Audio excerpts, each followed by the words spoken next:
Hello and welcome back, my stylish friends. Design number 20. So we have only this one and 4 more to go.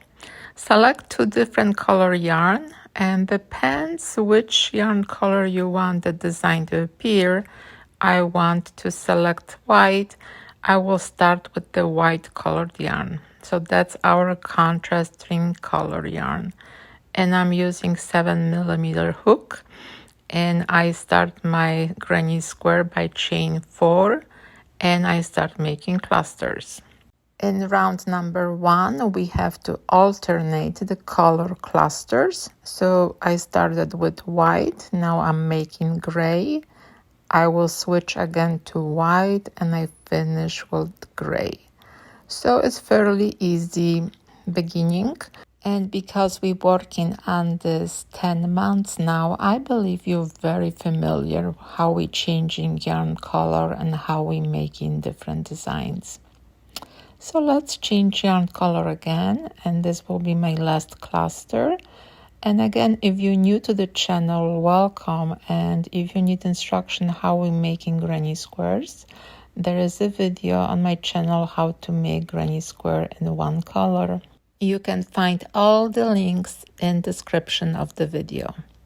Thank you again for stopping by and learning how to crochet. Round 2. Round 2 we start with the contrast ring color yarn, and then we will continue changing yarn color. But this time we will be making 2 clusters in the same yarn color on each corner. So once again, it's not that difficult. Round number 2, and we carry yarn color around. Make sure when you're working with 2 different color yarn and you carry that yarn around, make sure that your yarn tension is a little bit looser than normally. You want to be able to hide some ends later during the next round. So I want to be sure that my square is very flexible. Okay, so we're making 2 clusters and then we change yarn color to finish the first corner. So I need 1 more cluster in white color yarn. Now I can finish this in white, but because I know I will be changing my yarn color, I need now my contrasting color yarn next cluster. So actually I will change yarn color before I finish this corner. That way I don't need to change yarn color now. I'm ready for my round number 3. So I start with contrasting color yarn and I will work all the way to the other side. So again, I'm carrying white color yarn, making sure my yarn tension is correct. And I will be adding 1 white cluster in the corner. So I skip 1 corner, I make a gray. Then the second corner opposite when I start will be just 1 cluster.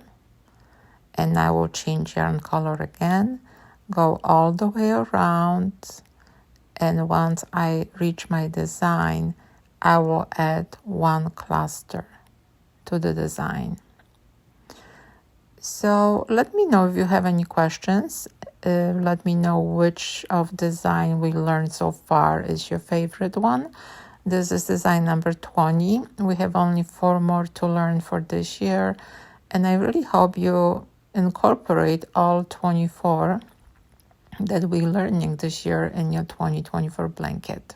And it's time to change yarn color for 1 cluster only, and we are almost done with this round.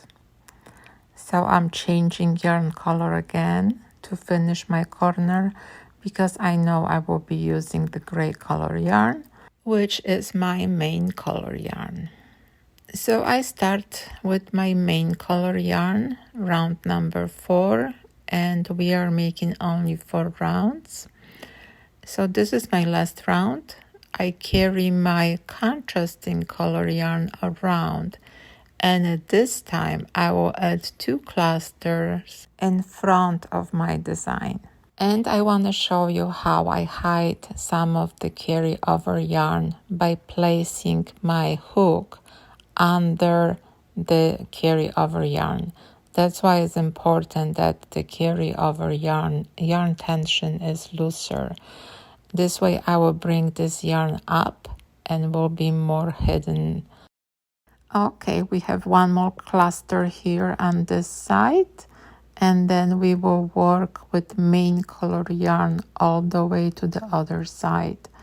And I will speed up this process because you are very familiar how we're making this granny square, especially in one color. So let's meet you again on the other side. Time to change. And again, we are making 2 more clusters in white, and we need to carry yarn over the gray one to the other side to finish the round. And again, I'm placing my hook under the yarn that I carry over, and this will give me less visibility on the right side. We have one more cluster to do and we are done. So I cut my white color yarn. I do not need to carry that yarn color, and I'm making the last cluster in color gray. And we are done. Again, check the yarn tension, hide the ends. I actually use the tails to even more secure the yarn on the other side, just to be sure that will be not visible on my right side. And this is how I do that. I just go around and then I kind of connect the yarn to the project. But that's optional. It's your project, so do the way you like it. So what do you think? Design number 20 looks a little bit like S, but I like to connect them in different way. And when you're making blanket just with those 2 designs and 2 different colors, looks very pretty. I hope you enjoyed this project and I hope you learned something new. Thank you for joining me today and have a nice day.